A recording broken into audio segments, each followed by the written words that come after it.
...2020, um ano que não só começou mal, como está longe de acabar bem. Estamos todos a viver perante um dos piores vírus de todos os tempos, vírus esse apelidado de Covid-19, decretado a 11 de março pela Organização Mundial de Saúde como uma pandemia mundial. Desde essa data, que todos os países do mundo estão a tomar medidas para prevenir a propagação do Covid-19. Portugal não é exceção e Álvaro Amaro, presidente da Câmara Municipal de Palmela, dá a conhecer o que o Concelho de Palmela está a fazer para fazer face a este vírus, dando a conhecer todas as medidas tomadas para garantir o bem-estar da população do Concelho.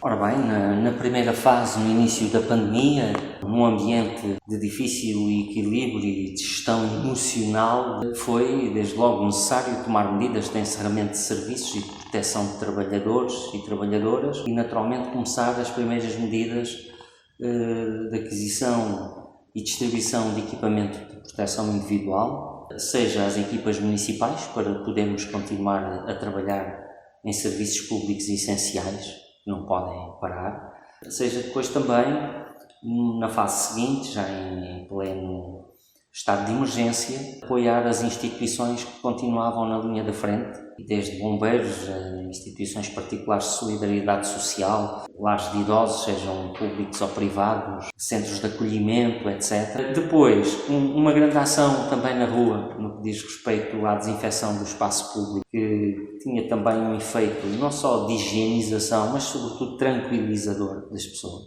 Com a identificação dos grupos mais vulneráveis, nomeadamente os idosos, também algumas famílias com mais necessidades e mais dificuldades ao nível social, naquilo que diz respeito ao abastecimento da alimentação, da aquisição dos medicamentos, e foi muito gratificante. Também fomos uma das primeiras autarquias, em colaboração com as juntas de freguesia, a criar uma linha de apoio telefónico e também um programa que procurou no dia-a-dia garantir o abastecimento destas pessoas mais isoladas, seja nos alimentos, seja nos medicamentos, seja noutras necessidades que tinham, de quem lhes tratasse de alguns assuntos. Depois houve a linha telefónica de apoio mais psicológico, que já garantia atendimento permanente 24 horas em caso de necessidade, em caso de urgência, em caso às vezes até de um desabafo, de uma conversa que quem está isolado precisa.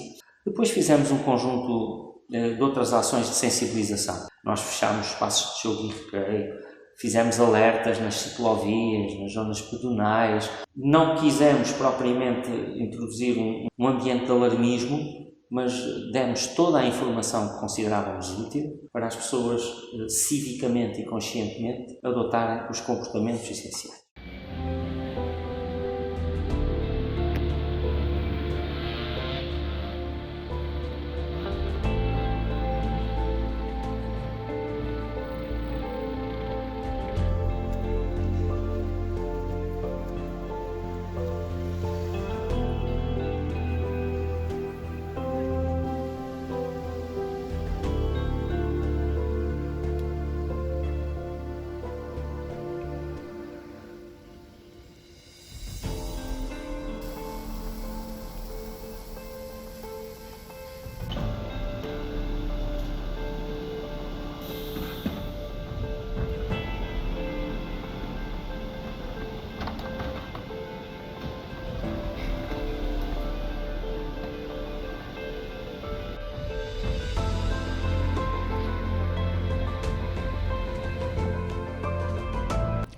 Para garantir a segurança e o bem-estar da comunidade, existem profissões que não podem parar, e um bom exemplo são os bombeiros. Então, o segundo comandante dos bombeiros voluntários do Pinhal Novo, Vasco Marto, explica que medidas foram tomadas pelo Corpo de Bombeiros para garantir que nada falhe nesta fase para a qual ninguém estava preparado.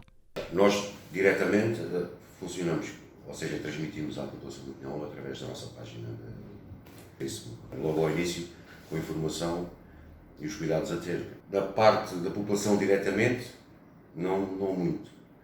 Mas na parte dos utentes que nós transportamos, hemodiálise, ao início tivemos de ser nós, neste caso a Associação, a ter um investimento grande por causa das máscaras, do desinfetante em cada ambulância de transporte, para as pessoas ao serem transportadas sempre com segurança. Máscara cirúrgica, desinfetante para as mãos ao início.